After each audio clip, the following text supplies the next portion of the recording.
પંચમહાલ જિલ્લા પંચાયતના નવનિયુક્ત પ્રમુખ નીરજ પટેલે એક પ્રશંસનીય અને અનોખી પહેલ કરી છે। હવેથી તેઓ સ્વાગત માટે મોંઘા ફૂલગુચ્છ કે ભેટ સોગાદો નહીં સ્વીકારે, પણ તેના બદલે શૈક્ષણિક પુસ્તકો કે નોટબુક સ્વીકારશે।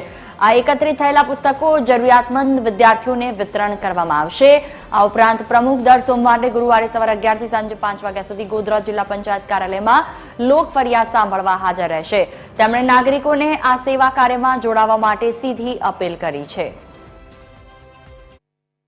સેવા પરમો ધર્મ એ ન્યાય। આપ જ્યારે પણ પધારો ત્યારે મોંઘા પુષ્પગુચ્છ, શાલ કે મોમેન્ટો લાવવાને બદલે એક નોટબુક અથવા તો આપના બાળકો જે ભણી રહ્યા છે તેના પછી પડી રહેલા પુસ્તકો લાવશો તો મને ખૂબ આનંદ થશે। આપણા પુસ્તકોથી જે જરૂરિયાતમંદ વિદ્યાર્થીઓ છે તેમનું ભવિષ્ય ઉજ્જવળ થશે અને એક શિક્ષણની ઉત્તમ સેવા કરી શકીશું। મને આશા છે કે આપ આ સેવા યજ્ઞમાં સહભાગીદાર થશો। આપની સેવા માટે હું દર સોમવારે અને ગુરુવારે જિલ્લા પંચાયત પંચમહાલ કચેરી ખાતે સવારે 11 વાગ્યાથી સાંજે 5 વાગ્યા સુધી ઉપસ્થિત રહીશ।